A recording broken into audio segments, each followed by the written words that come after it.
We're going to kick off the second half with tonight's headline performer, Mr. Barry Patterson. He won't need much of an introduction. He's a pretty unique performer. I imagine quite a few have seen him around at other gigs, maybe even this one. He's a Fire and Dust regular, lives local in Coventry. Yeah, tick. Got one fact right. And he headlined for us a couple of years back, and he's back again. He's brought out a new collection of poems this year called Freed from Distance. It's over here on the table, so you might hopefully bought one. It's already launched, but this is technically his Fire and Dust launch. I reckon we'll be hearing some samples from that book, but I'm going to hand over to Barry now, shut up, he can tell us, so we can give him a hand and welcome up to the mic.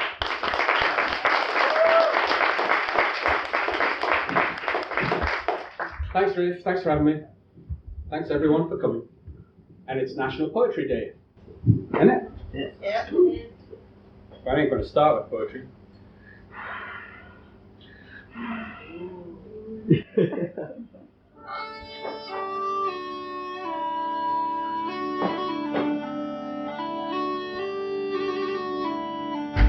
And I ain't going to do much in terms of explanation or exegesis, and I ain't going to pause much between the poems.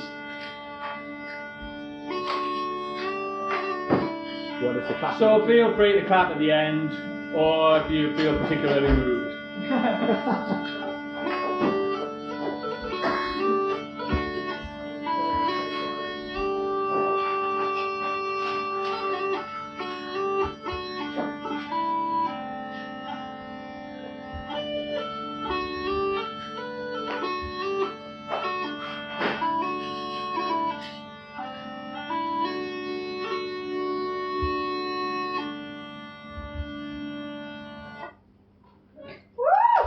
Tiny grass. Invoke. Don't banish.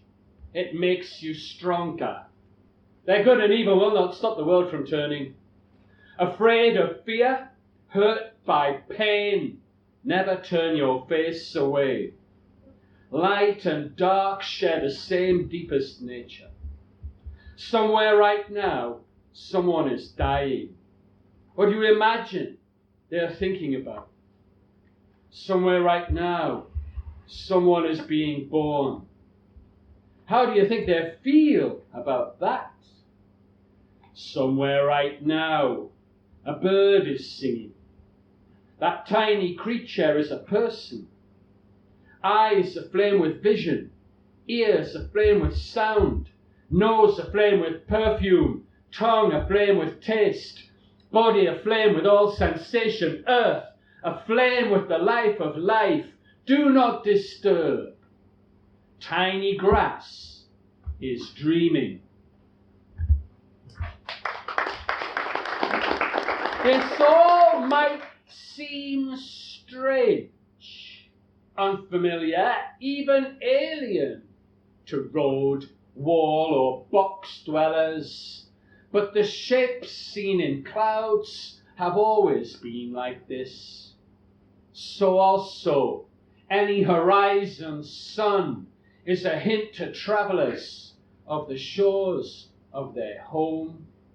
Instantaneous, time frame stone.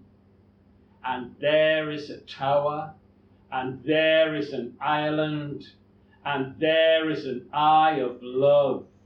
There is a sandstone hill and the hanging tree, long dead now. There are graves and a church, a steeple. There are rookeries in ash trees, the old barn, the hall. In evening light and on the lawn, there's a liar gambling in the garden.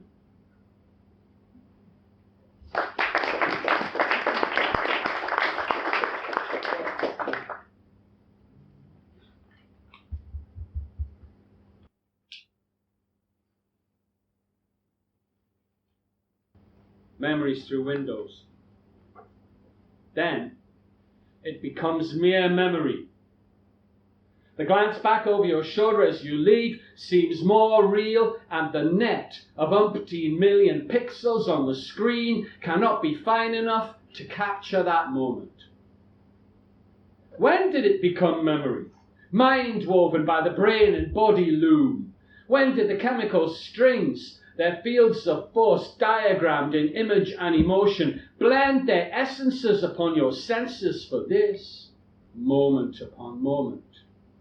Tipping, tipping, falling, walking, like shale sheets up the cliff face, like waves now gone, now come back. You lack nothing, but built your storyline with backward glances like this. It was always a bitter-sweet pain to look back over your shoulder through the rainy car window at the receding stones, the tree, the wall around the pond, the village houses and the lane, knowing that you might never return.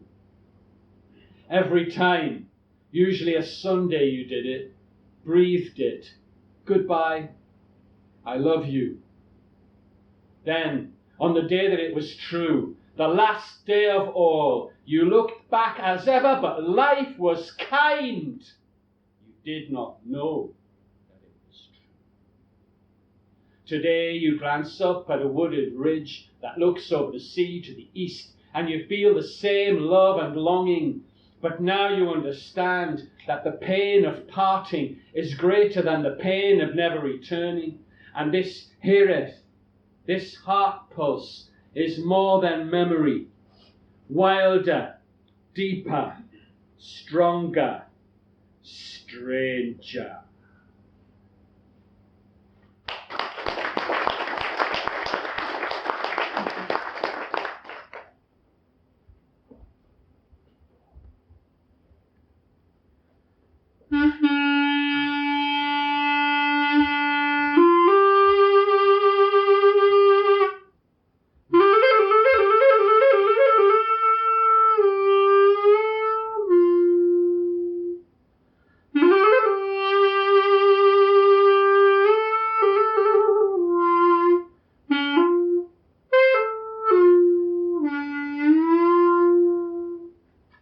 Brief history of lightning.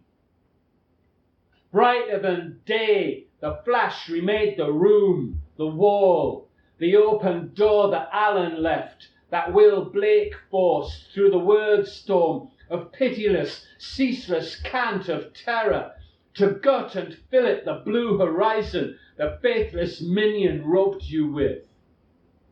A shortcut privilege, golden ticket used as a bookmark, like an extra page with no writing on it. You preferred it at first, until you saw what it really means, that you are as much a prisoner, no more so, more a prisoner than they ever were, so cut off their water supply. Wage war on rhythm of truth, project your operations beneath the shadow of the wall of lies that creepy bunch of infiltrators nailed him to, not realizing that he would actually breathe through the holes punched by arrows, grape-shot dum-dums with exploding tips. There was a bindweed vine, found its way in, sought light between pushed, unseen outward, against that closet door, bursting rusty old nails, an ancient technique, not quite parasitism, the chemical musculature of the tendril, just a sort of infantile self-belief, and if it rhymes, it lies. And taking a note from Ginsberg's advice to young poets, start a poem with the last line of the previous poem.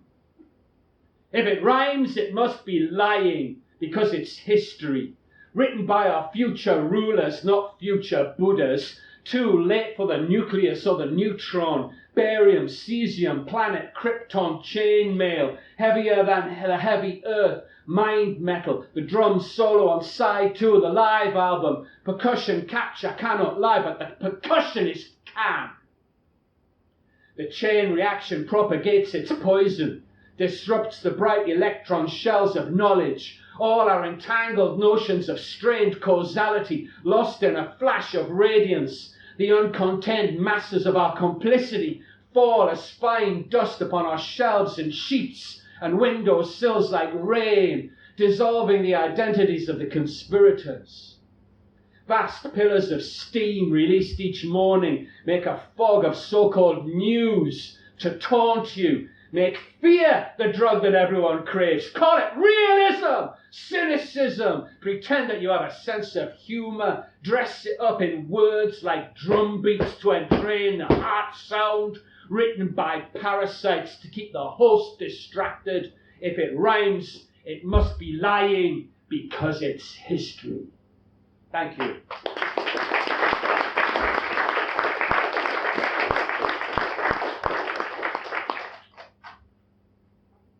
And going back to another last line from earlier. There's a lion on the lawn again, shouting about desire, impossibility, certainty, and need. Pacing back and forth between the flower beds of belief, raising its head toward the immensity of the morning with the bravado and inscrutability of fearlessness, as if she could provoke the sun to fold its wings and come down and have it out one final time, with the rogues holding up their candles, night lights, waved lighters, glow sticks, matches and phone apps, all useless to see by, but guaranteed to get you seen. Just because you think something doesn't make it true. Just because you feel something doesn't make it real. The heart is not a prison, nor the mind a university. The body not a machine, the brain is not a computer.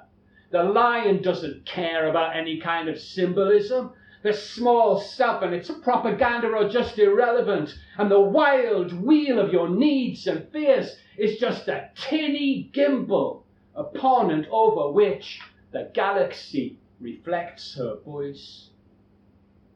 The intensity of your need reflects the immensity of your world. The lion, she just runs, jumps, walks, breathes, shouts. Why not wake up? Wake up from that smelly little dream about God being a parent, a king, a judge, a shepherd, or a murderer. Let loose some outrageous music of the kind that the analytical mind just can't take, that the old always hate, that the police would arrest you for if they could hear it, but they haven't been told that it exists yet.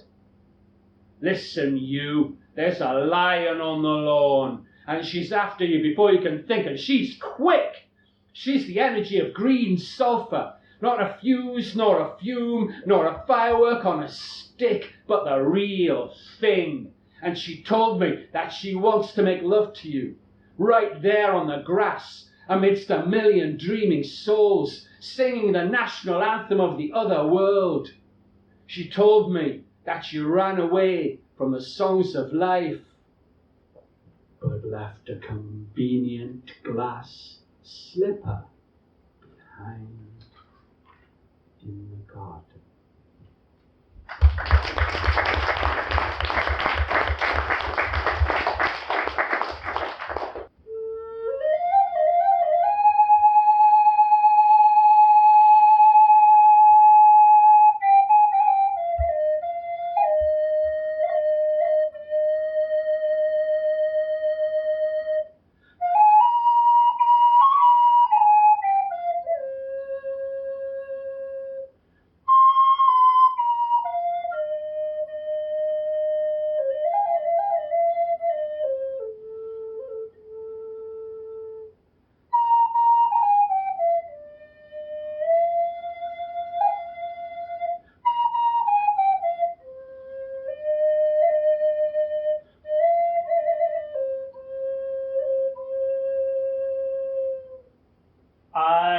Swimming through the deep places of the world like a thunder, to part these glooming clouds and muddied streams in search of stars.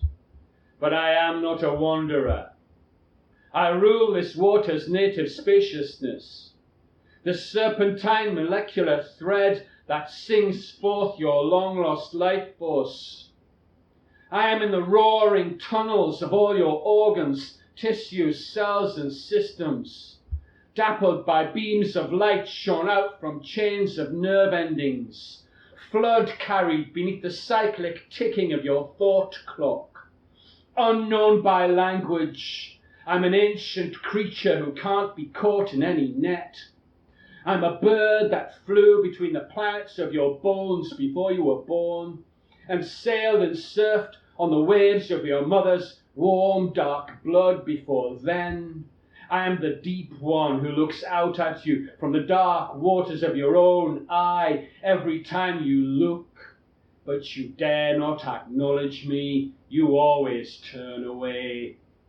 I am Leviathan, your heritage of sleepless, eel-like dark necessity, waving my fronts and limbs in your dreams to stir the foaming unseen brew that lubricates the wild machines of your embodiment and unites you with the earth.